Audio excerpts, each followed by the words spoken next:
Gurmuun tumsu waboo mandheef guddin xirroo carcar jalaa gurmaanii jiran hawaasi Oromoo Yemen jiraniif magaalisi naannawa ishii jiran yaamicha armee Oromiyaa taasisanii maallaqa doolar 2,257 tumsu waraan bilisummaa Oromootiif taasisanii jira. Gargaarsi hun kagar fuulduraalee jabaatee itti fufta'uu koreen hawaas tumsu Oromoo Yemen ibsee jira. Gurmuun tumsu waboo mandheef guddina xirroo carcar jalaa gurmaanii jiran marsaa afuraffaa irratti sabboonaan dhuunfaa namni maqaan isaa Dhaqqaba Lammii jedhamu akka dhuunfaa isaa qarshii miliyoona 1.7 gargaarsi tumsu waraan bilisummaa Oromootiif oolchee jira. Qabsoon uummata Oromoo si galateeffattuu siin jenna. Akkasumas gumaatii kun kagar fuulduraa akka jabaatee itti fufuus beeksisanii jiran. Waraan bilisummaa Oromootiif taasisanii jiran jechuun ajajaan olaanaan ABO waboo mandheeleen kun hundi gumaat waraan bilisummaa Oromootii taasisuun akka qabsoon bilisummaa Oromoo ABO waboon durfam fiixan baatut gumaachi isaanii waan danda'an hundaan qabsoo bilisummaa Oromoo akka bir dhaabbatan beeksisanii jiran jechuun ajajaan olaanaan ABO waboo raadiyoo irratti biyyoolessa Oromiyaatiif beeksisee jira. Gumaatii mandheeleen kun hundi taasisu moona waraan bilisummaa Oromoo dhaqqabee jiru jechuun ajajaan waraan bilisummaa Oromoo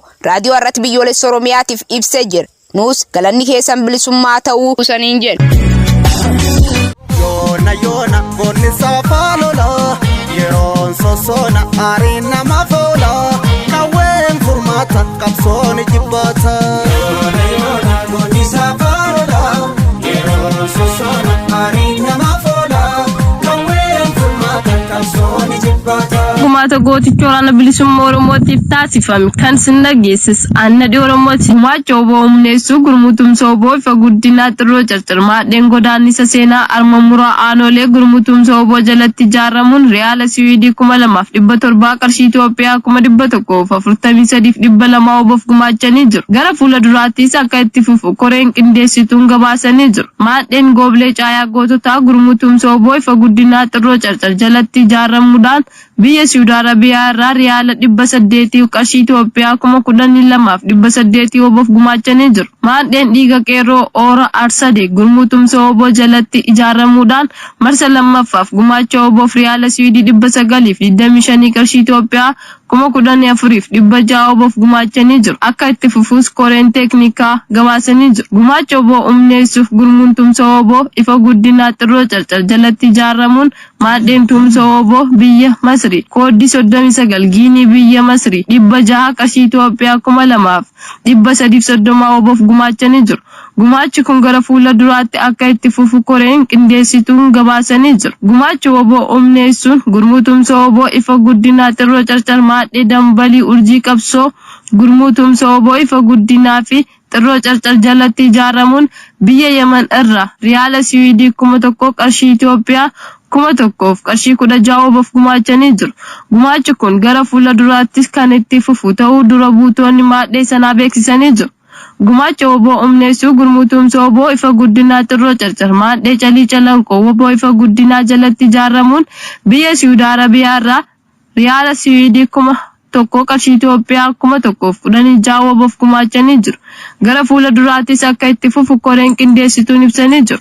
Gumaacha oboo humneessuu gurmutumsa oboo ifa guddinaa xirroo carcar maadhee ifa guddinaa biyya Siwiidii riyaala 500 qarshii Itoophiyaa 8,000 oboof gumaachanii jiru. Tumsi kun akka itti fufu koreen qindeessituun gabaasanii jiru.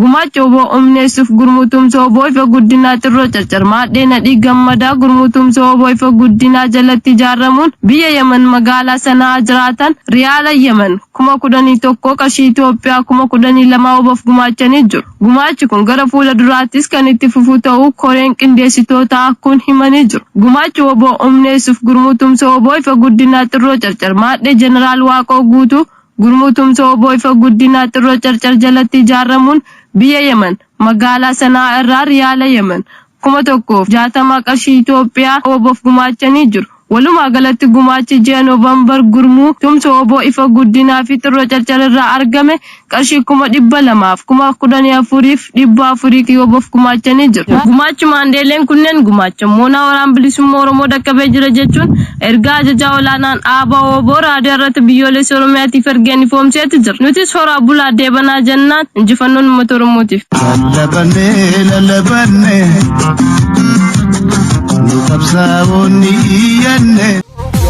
Yona bonni safalola yeron sosona arina mafola kawen furma furmaata qabsoon jibbaata yoona goonni safarola yeroon sossoona aariin nama foola qawween furmaata qabsoon jibbaata.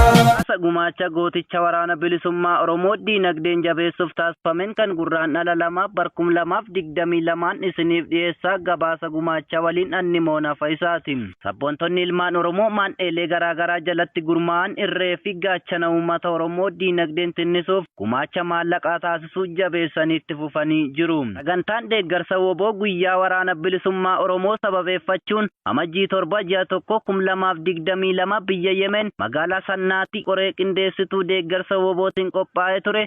Shira diinatiin galmi kireeffamee guramus bifa kamiinuu deeggarsi woboo godhamee jira. Ayyaana kana irratti kutannoo jabaa fi murannoo maadheeleen qabaniin ayyaanichi milkaa'ee jira. Maadhee Jaalnadhii Gammadaa fi maadhee Jeneraal Waaqoo Guutuu akkasumas sabboontota ilmaan Oromoo deeggartoota qabsoo bilisummaa Oromoo woboo ayyaana irratti hirmaachuun riyaala Yamanii 299 gumaachan. Akkasumas afooshan dubartoota wiirtuu wal gargaarsa dubartoota riyaala Yamanii 78 gumaachan. Afooshan Awwan Qeerroo riyaala Yamanii 70 gumaachan. Afooshan Keerii riyaala Yamanii 53 qabsoof gumaachan. Akka waliigalaatti gumaachi woboof guyyaa kana godhame riyaala Yamanii 500 arjoomanii jiru.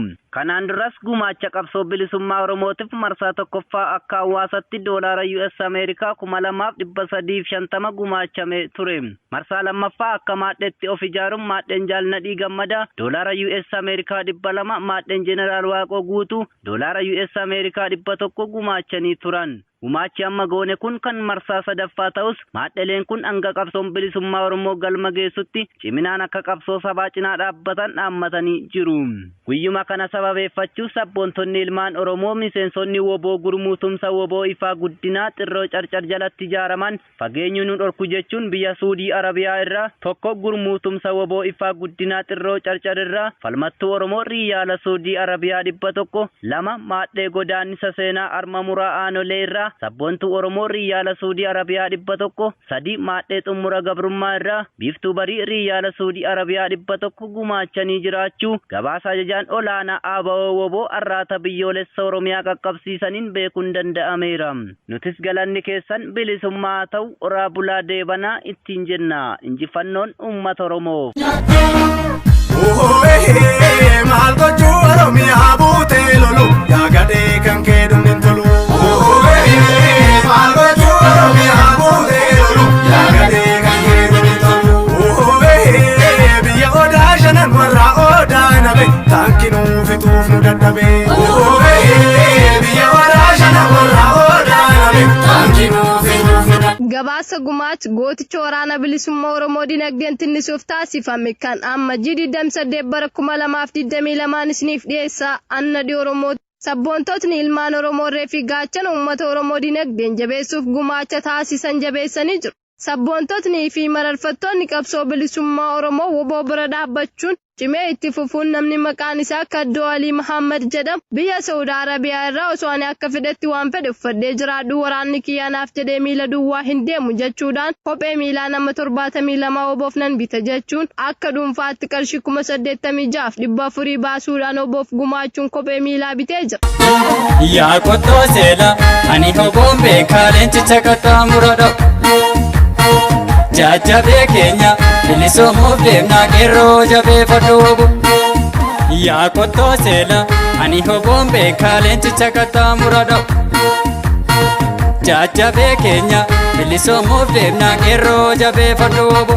Gabaasa gumaacha gooticha waraana bilisummaa Oromoo dinagdeen tinnisuuf taasifame kan gurraandhala 4 bara 2022 isiniif dhiyeessaa gabaasa gumaachaa waliin Annadii Oromooti. Sabboontotni ilmaan Oromoo reefi gaachana sabaa gooticha waraana bilisummaa Oromoo dinagdeen jabeessuuf gumaacha taasisan jabeessaniitti fufanii jiru. Miseensonnii fi deeggartoonni maadhee tumsa woboo biyya Masrii koodii 39 gurmuu tumsa woboo ifa guddinaa xirroo carcar gooticha waraana bilisummaa Oromoo dinagdeen jabeessuuf qarshii 8,320 galii taasisanii jiru. gumaacha taasisan kanas hanga Oromiyaa walaboomtuu fi Oromoon bilisoomtutti deeggarsi isaan godhan kan itti fufu ta'uu koreen qindeessitummaan dheetumsa obbo biyya Masrii koodii 39 gurmuun tumsa obbo Ifa Guddinaa xirroo carcaribsan. Itti dabaluun koreen tun obbo tumsuun qabsoo bilisummaa Oromoo tumsuudha jennee aman. Hawaasni Oromoo biyya Masrii jiran obbo akka tumsan waamicha Oromummaa fi obbolummaa godhuu fi feenas jedhanii jiru. Guyyaa waraan bilisummaa Oromoo ammajjii 1 bara 2022 sababeeffachuun biyya Yemen magaalaa Sanaa irraa deeggarsa obbo taasifamee jira. Deeggarsi kunis maadhee Jaalnadhii Gammadaa, maadheen Jeneraal Waaqoo Guutuu fi sabboontota ilmaan Oromoo deeggartoota qabsoo bilisummaa Oromoo obbo irratti hirmaachuun riyaala Yemanii 299 gumaachan. Akkasumas afooshaan tokkummaa wirtuu walgargaarsa dubartoota riyaala Yemanii 78 gumaachan. Afooshaan Hawwan Qeerroo riyaala Yemanii 70 gumaachan. Afooshaan Keerii riyaala Yemanii 53 gumaachan. Gurmuu tumsa obbo Ifa Guddinaa xirroo carcararraa falmattuu Oromoo riyaala Swiidii Arabiyaa 100, maadheen godaannisa seenaa harma muraa aanoleerraa sabboontuu Oromoo riyaala Swiidii Arabiyaa 100, maadheen xumura gabrummaa irraa biiftuu barii riyaala Swiidii Arabiyaa 100 gumaachanii jiru. Akka waliigalaatti gumaachuu obbo guyyaa kana taasifame riyaala Yemanii 500 qarshiin paayera Itoophiyaa 52,290 waboof gumaachanii jiru jechuun gabaasa ajajaa olaanaa aabaa oborratti biyyoolessa Oromiyaa qaqqabsiisaniin beekuun danda'amee jira. Nutis galanni keessan bilisummaa haa ta'u ittiin jan horaa bulaa deebanaa injifannoon uummata Oromootiif.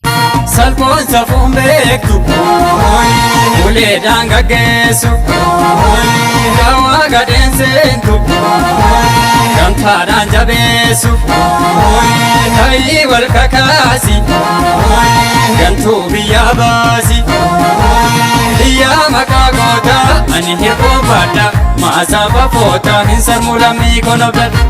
Gabaasa gumaacha gooticha waraana bilisummaa Oromoo dinagdeen jabeessuuf taasifame kan bitootessa 16 bara 2022 isiniif dhiyeessaa annadi Oromoo sabboontotni ilmaan Oromoo irree fi gaachan uummata Oromoo obbo dinagdeen jabeessuuf gumaacha taasisan cimsanii itti fufanii jiru. Haaluma kanaan gumaacha obbo humneessuuf gurmuun tumsa obbo Ifa Guddinaa xirroo carcar marsa 8ffaaf biyyoota garaagaraa irraa bifa maandheen ijaaramuun obbo gargaaraa jiru. Maandhee Gobeellee Caayaa Goototaa marsa 5ffaaf gumaacha obbo qarshiin paayera Itoophiyaa 160 galii taasisanii jiru. Gumaachi kun hanga bilisummaa Oromoo fi walabummaa Oromiyaatti kan itti fufu ta'uu koreen maandhichaa dhaamatanii jiru. Haaluma kanaan maandheen tumsa obbo biyya Masrii koodii 39 marsa 3ffaaf gumaacha oboof qarshiin paayera Itoophiyaa 16,460 gumaacha taasisanii jiru. Ammas itti fufuun dubartoonni Oromoo gurmuun tumsa obbo Ifa Guddinaa jalatti ijaaramanii jiran urjii woboo Duubaay irraa qarshii 5,100 biiftuu Oromiyaa Kuweet irraa qarshii 4,800 woboof gumaachanii jiru. Sabboontotni ilmaan Oromoo maandheelee garaagaraa jalatti gurmaa'uun impaayerettii keessaa fi biyya ambaa ta'anii woboof gumaacha taasisan fuuldura illee hanga qabsoon bilisummaa Oromoo galma geessutti akka itti fufan waadaa haaromfachuu gabaasa ajajaa olaanaan dhaabaa obbo irratti biyyoolessa Oromiyaa qaqqabsiisaniin beekuun danda'amee jira. Nutis galanni keessan bilisummaa haa ta'u ittiin jan horaa bulaa deebanaa injifannoon uummata Oromootiif.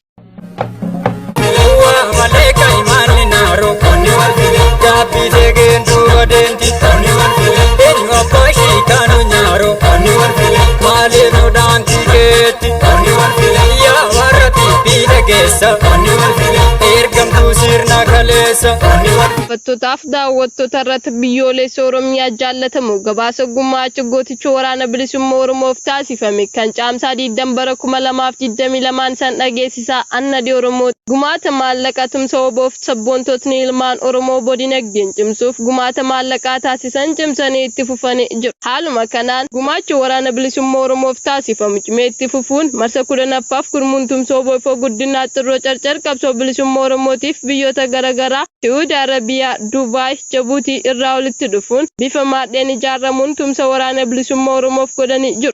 Maadhee Ifa Guddinaa xirroo carcar marsaa 4ffaaf riyaala Saudi Arabiyaa 500 qindeessitoonni maadhee sanii gumaachanii jiru. Biiftuu barii Urjii Zakkaariyaa fi Ahmaddiin gara fuulduraattis kana caalaa cimanii akka hojjetan dhaamatanii jiru. Ittuma fufuun gurmuun tumsa obbo Ifa Guddinaa jalatti ijaaramuun maadheen xumura gabrummaa jalatti ijaaramuun marsa 1ffaaf Zakkaariyaa riyaala Saudi 200 Eliyaas riyaala Saudi 200 oboof gumaachanii jiru. Gumaachi kun hanga Oromoon bilisoomtutti kan itti fufu ta'uu dhaamatanii jiru. Ittuma fufuun akka dhuunfaatti gurmuun tumsa obbo Ifaa Guddinaa Xirroo Carcar jalatti ijaaramuun gumaachanii jiru. Isi arkeen Amboo qarshii Itoophiyaa 3,500, Asaantiin qarshii Itoophiyaa 1,575 oboof gumaachanii jira. Akka waliigalaatti qarshii Itoophiyaa 17,323 oboof gumaachanii jira. Gumaachi kun gara fuula duraattis cimee kan itti fufu ta'uu koreen gurmuu kanaa dhaamatanii jiru. Ittuma fufuun gurmuun tumsa obbo Ifaa Guddinaa Xirroo Carcar jalatti ijaaraman maandheen tumsa woboo biyya Masrii koodii 39 jalatti ijaaramuun birrii Itoophiyaa 14,000 qarshii 80 oboof gumaachanii jiru. Gara fuula duraattis gumaachi kan itti fufu ta'uu dhaamatanii jiru. Itti dabaluun ibsa ejjennoo armaan gadi baafatanii jiru. Ammaan booda Oromoon diina biyya isaarraa baqachiisa malee hin baqatu. Impaayera Itoophiyaa Oromoo gabroomsuun umrii dheereffatuu barte diigni Oromiyaa walabaa ni ijaara. Uummanni Oromoo Oromiyaa bilisa kan baasu woboo qofa ta'uu beekee roga qabsoon barbaachiftu hundaan woboo cinaa dhaabbachuu qaba. Hanga gabrummaatti xumura goonutti dachaan deeggarsa woboof taasisnu itti fufna jechuun dhaamatanii jiru jechuun gumaat maandheeleen kunneen gumaacha moonaa waraan bilisummaa Oromoo dhaqqabee jira jechuun ergaa ajajaa olaanaan aabaa woboo irratti biyyoolessa Oromiyaa qaqqabsiisaniin beekuun danda'amee jira. Nutis galanni keessan bilisummaa haa ta'uutiin jen horaa bulaa deebana injifannoon uummata Oromooti. Yoona goonni saafaaloloo yeroon sossoona aariin nama fooloo qawween furmaata qabsoon jibbaata. Yoona goonni saafaaloloo yeroon sossoona aariin nama fooloo qawween furmaata qabsoon jibbaata. Yoyyaa akkam jirtu daawwattootaa fi dhaggeeffattoota keenya kabajamoo gabaasa gumaacha gooticha waraana bilisummaa Oromoo dinagdeen jabeessuuf taasifame kan caamsaa 24 bara 2022 sin dhageessisna an naatoo lammiiti. Sabboontonni ilmaan Oromoo irree fi gaachana saba Oromoo waraana bilisummaa Oromoo dinagdeen jabeessuuf tumsa taasisan cimsanii itti fufanii jiru. Akkaatuma kanaan gumaacha waraana bilisummaa umneessu maadheen daandii Elemuu Qilxuu gurmuu tumsa waraana bilisummaa Oromoo Ifaa Guddinaa Xirroo Carcar jalatti ijaaramuun biyyoota ambaa keessa kan jiraatan biyya Saawud Arabiyaa irraa marsaa tokkoffaaf gumaacha waraana bilisummaa Oromoo umneessuuf taasifameen walumaa galatti riyaala Saawudii 20,000 qarshii impaayera Itoophiyaatti 300 fi 60 waraana bilisummaa Oromoo dinagdeen cimsuuf galii taasisee jira. Gara fuula duraattis cimsanii akka itti fufan ibsa ejjennoo armaan gadii kana baafachuun ibsaniiru. Gumaachi kun kan jalqabaati malee kan dhumaatii miti. Kun gaa osoo hin taane kana caalaa dirqama keenya dachaan kan itti fufnu ta'u waadaa keenya haaromfannee jirra. Waraana bilisummaa Oromoo ansi jabeessuun dirqama kiyya. Ofii wareegamanii qabsoo ofii jabeeffachuu caalaa wanti nama gammachiisu hin jiru. Kanaafuu wareegama barbaachisu hundaa'u kaffallee qabsoo keenya galmaan ga'uu qabnaan dhaamsa Oromummaati. Akka Oromootti yoo qabsoofne qofa kan bilisoomnu. Bilisummaan faaya. Jabaadhaa ilmaan aayyaa ni moonaa akka qabna. Dirqama qabsoon nurraa barbaaddu hundaa'u hanga bilisummaa Oromoo fi walabummaa Oromiyaatti kan itti fufnu ta'u isin hubachiifna. Uummanni Oromoo lafaa fi iddoo jirtan hundaa waraana bilisummaa Oromoo akka tumsinu dhaammanna. Koree qindeessituu maadhee daandii Elemuu Qilxuurra. Geessee lolii dhuma dubbii kana gamnoo muumbattala babbaroo delee daggala. Geessee lolii dhuma dubbii kana gamnoo muumbattala babbaroo delee daggala. Imaaraftaa uumee yayyaba walaabuu yoo dhabu haleeli falmataa mirganabu. Imaaraftaa uumee yayyaba walaabuu yoo dhabu haleeli falmataa mirganabu. Kuni raajumaa.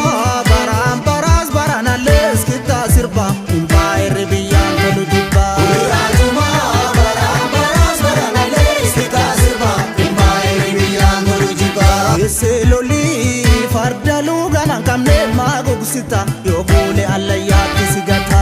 Seloli fardalu ganan kamne magugusita yo bule allayati sigata. Sama chanu fe sena harom sigurma iti luban gadadisne.